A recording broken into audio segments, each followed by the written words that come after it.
Hello मेरे प्यारे बच्चों, मैं राजेंद्र आप सभी को क्लास 10 फिजिक्स में दर्पण लेकर आया हूं।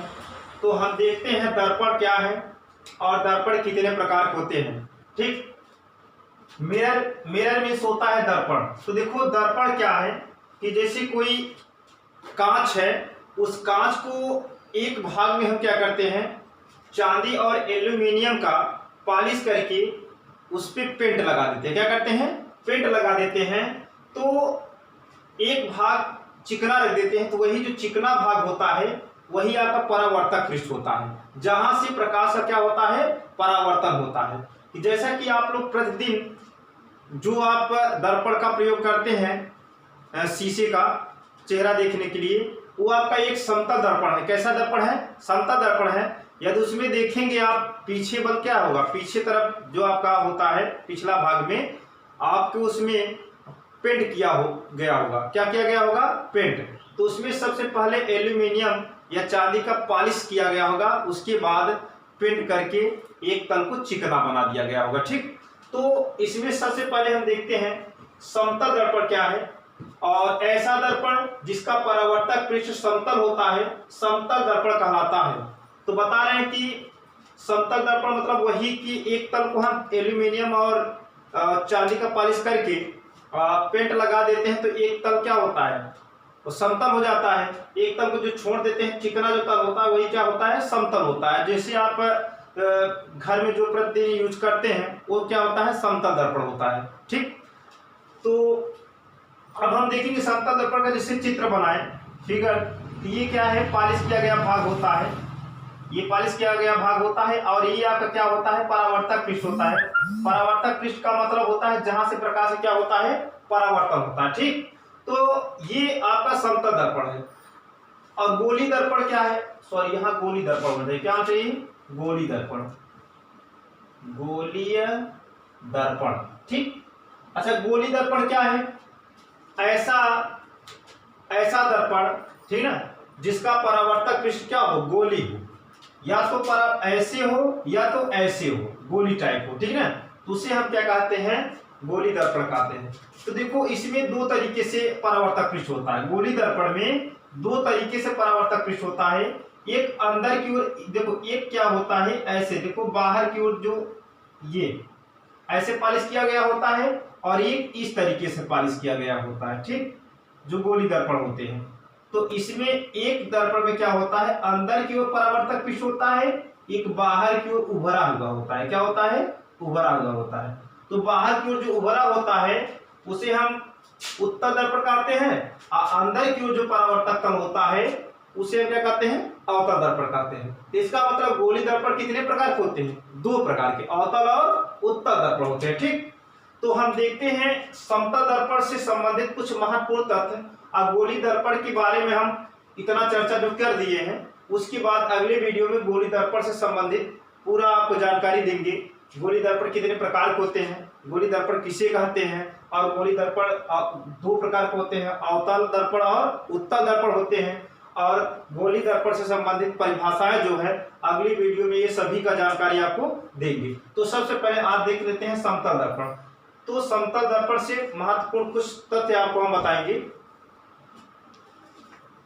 तो समतल दर्पण से संबंधित महत्वपूर्ण जो तथ्य है, ये आपका समतल दर्पण द्वारा बना प्रतिबिंब सदैव आभासी व सीधा होता है। ठीक है, तो समतल दर्पण द्वारा प्रतिबिंब बनता है सदैव सीधा व आभासी होता है। तो यहाँ देखो दूसरा है, समतल दर्पण द्वारा बना प्रतिबिंब, ठीक है, बना प्रतिबिंब का आकार प्रतिबिंब का आकार वस्तु के आकार के बराबर होता है। तीसरा है, प्रतिबिंब दर्पण से उतनी ही दूरी पीछे बनता है जितनी की वस्तु दर्पण की आगे होती है। और चौथा है, किसी व्यक्ति को अपना पूरा प्रतिबिंब देखने के लिए दर्पण की लंबाई व्यक्ति की लंबाई से आधी होनी चाहिए। ये आपको हम लिखे हैं। अब हम आपको समझाते हैं चारों बात। देखो एक आपका समतल दर्पण है, ये हम मान लेते हैं कोई समतल दर्पण है। अब इन चारों बातों को हम इस दर्पण के द्वारा समझाएंगे। ये समतल दर्पण है। अब इस समतल दर्पण के सामने कोई वस्तु रखी है, ठीक है। हम मान लेते कोई वस्तु ए है, ये क्या है, बी है। इस वस्तु देखो कभी कभी क्या होता है कि जब आई और आर का जो मान हो 0 हो, आपतन कोण और परावर्तन कोण का मान जब 0 हो जाता है तो इसमें क्या होता है कि वस्तु से जब प्रकाश किरण चलती है तो परावर्तन के पश्चात अपने ही मार्ग में वापस लौट आती है, ठीक ना। तब कोण आई और कोण आर का मान क्या होता है, 0 होता है, ठीक। और यहाँ से एक हम मान लेते हैं कोई प्रकाश किरण यहाँ से दर्पण पर आपतित हुई और परावर्तित होकर अपने मार्ग में क्या हो गई, वापस लौट गई। और यहाँ से एक प्रकाश किरण देखो अब यहाँ पर आपतित हुई तो ये क्या हो, इस तरीके से परावर्तित हो गई, ठीक। तो अब देखो अब इन दो, क्योंकि दर्पण से 98% समतल दर्पण जो होता है, समतल दर्पण से 98% जो है, जो प्रकाश किरण है परावर्तित हो जाती है। 2% जो प्रकाश किरण होती है वो क्या होती है, अपवर्तित होती है, पीछे की हो जाती है, ठीक। तो अब हम इन दोनों किरणों के क्या करें, जो परावर्तित किरणें हैं, अब इन दोनों किरणों को हम क्या करें, डैश डैश इस तरीके से हम आगे मिलाएं, है ना। देखो बढ़ाएं तो एक दूसरे को इस बिंदु पर ये दोनों काट रही हैं, ठीक है, इस बिंदु पर काटती हैं तो जो प्रतिबिंब बनेगा, अब देखो अगर देखा जाए तो ये जो प्रतिबिंब बन रहा है, यहाँ जो प्रतिबिंब बनेगा ए बी है और ये जो प्रतिबिंब है ए डैश बी डैश है ना। तो ध्यान देना, प्रतिबिंब के बारे में बता दें कि जब वस्तु के सामने मतलब कि जिस ओर वस्तु रखी होती है उसी ओर अगर प्रतिबिंब बनता है तो आभासी व उल्टा बनता है। कैसे, जैसे ये दर्पण है, एक वस्तु यहाँ रखी है तो प्रतिबिंब अगर इसके सामने बनेगा कि उल्टा बन जाएगा, ऐसे है तो प्रतिबिंब इस तरीके से बन जाएगा, ठीक, उल्टा बन जाएगा। यदि प्रतिबिंब दर्पण के पीछे बनता है, मान लेते हैं दर्पण है यहाँ वस्तु रखी है तो दर्पण के पीछे बनेगा तो प्रतिबिंब ऐसे बनेगा, ठीक, इसी तरीके से बनेगा, ठीक, आभासी व सीधा। लेकिन अंतर ये होता है कि जो वस्तु होता है, वस्तु के लेफ्ट और राइट प्रतिबिंब क्या हो जाता है, बदल जाता है। हमारा जो लेफ्ट होगा प्रतिबिंब का क्या हो जाएगा, राइट, हमारा राइट प्रतिबिंब का क्या हो जाएगा, लेफ्ट हो जाएगा। जैसे ये दर्पण है, दर्पण में मान लो दर्पण के सामने अगर कोई हम पी रख दें तो दर्पण, देखो अगर दर्पण के सामने अगर पी रख देंगे तो दर्पण में पी इस तरीके से दिखाई देगा, इस तरीके से दिखाई देगा, मतलब ठीक ना, उल्टा दिखाई देगा, इसका लेफ्ट राइट राइट लेफ्ट दिखाई देता है, ठीक। तो ध्यान देना चाहिए दर्पण में। तो अब हम देखते हैं इसके आगे, ये देखो जैसे प्रतिबिंब है, ये वस्तु के आकार बन गई है ना, जितनी बड़ी वस्तु है उतनी बड़ी वस्तु, और दर्पण के पीछे बना, जब दर्पण के पीछे बनता है आभासी व सीधा बनता है। तो अब ध्यान देना, तीसरी बात यह है प्रतिबिंब दर्पण से उतनी ही दूरी पीछे बनता है जितनी की वस्तु दर्पण के आगे होती है। तो ये जो प्रतिबिंब बना है उतनी ही दूरी बना है जितना कि दर्पण के आगे क्या है, वस्तु रखी है। और क्या है, किसी व्यक्ति को अपना पूरा प्रतिबिंब देखने के लिए दर्पण की लंबाई व्यक्ति की लंबाई से क्या होनी चाहिए, आधी होनी चाहिए। जैसे अगर कोई व्यक्ति है अपना पूरा प्रतिबिंब देखना चाहता है तो यदि व्यक्ति कितना है, 10 मीटर का है, तो उसे दर्पण कितने मीटर का यूज करना पड़ेगा, 5 मीटर का, तो वह व्यक्ति अपना पूरा प्रतिबिंब देख सकता है। ये 4 बातें हैं, है ना। तो इन बातों को अच्छे से समझना कि प्रतिबिंब द्वारा जो है, समतल दर्पण द्वारा प्रतिबिंब इस तरीके से बनता है, आभासी व सीधा बनता है, और जितनी दूरी पर वस्तु होती है उतनी दूरी पर प्रतिबिंब प्राप्त होता है ना। प्रतिबिंब और वस्तु के आकार दोनों क्या होते हैं, समतल दर्पण में बराबर होते हैं। इन्हीं बातों को आप ध्यान से समझना है और दिमाग में रखना है, ठीक। और इसके आगे थोड़ा और हम आप कुछ पॉइंट है बता देते हैं, क्योंकि आपको व्हाइट बोर्ड में आया नहीं, तो अब इसे मिटाकर आगे हम पढ़ाते हैं, ठीक।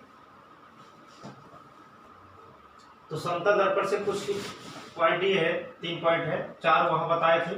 समतल दर्पण की फोकस दूरी अनंत तथा क्षमता शून्य होती है। जो समतल दर्पण की फोकस दूरी होती है वो अनंत होती है और क्षमता क्या होती है, शून्य। ये आपके लिए बहुत ही मोस्ट है, ये आपके लिए बहुत ही मोस्ट है, ये वाला जो पॉइंट है आपके लिए क्या है, मोस्ट है, क्योंकि ये क्वेश्चन आपको पूछता है अक्सर करके।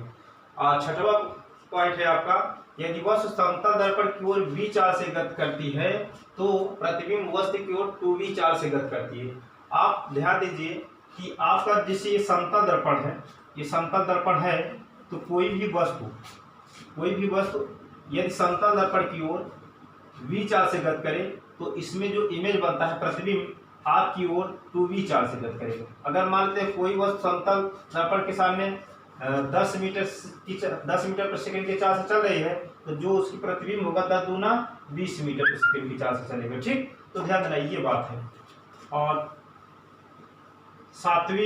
सातवां पॉइंट है आपका, यदि समतल दर्पण को थीटा कोण पर घुमा दिया जाए तो परावर्तित किरण 2 थीटा पर घूम जाता है। जैसे कोई समतल दर्पण है, हम समतल दर्पण को 10 अंश पर घुमा देते हैं तो जो परावर्तित किरण है कितना हो जाएगा 2 × 10, तो 10 दूना 20 अंश पर क्या हो जाएगा, घूम जाएगा परावर्तित किरण। ठीक, तो देखो कुछ क्वेश्चन ये है और इसमें से कुछ क्वेश्चन आपको ये पूछता है कि यदि दो दर्पण ठीक है थीटा कोण पर हो तो उसमें प्रतिबिंब कितने बनेंगे। जैसे दो आपका है, दो एक दर्पण ये है, इन दोनों दर्पणों को हम क्या करें 90 अंश पर रख दें। कितने 90, इनके बीच जो कोण बने कितने अंश बने 90 अंश बने, तो प्रतिबिंबों की संख्या इसमें कितना होगी। तब फार्मूला होता है आपका n बराबर 360 बटे कितना थीटा माइनस 1, है ना।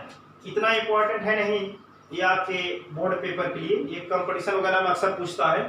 तो ध्यान देना, यदि दो दर्पण को हम थीटा कोण पर रख दे तो उसमें प्रतिबिंबों की संख्या ज्ञात करने के लिए कहा जाए तो आप ये फार्मूला हल लगा देंगे तो आपका क्या हो जाएगा, आंसर आ जाएगा। ठीक, तो जैसे ये दो दर्पण है 90 अंश के, ठीक 90 अंश के पर रखे गए हैं, तो इसमें प्रतिबिंबों की संख्या अगर ज्ञात करनी है तो क्या करेंगे 360, थीटा का मान कितना है 90 माइनस 1, इससे भाग करेंगे तो 4 बार जाएगा, तो 4 माइनस 1 तो कितना हो जाएगा 3।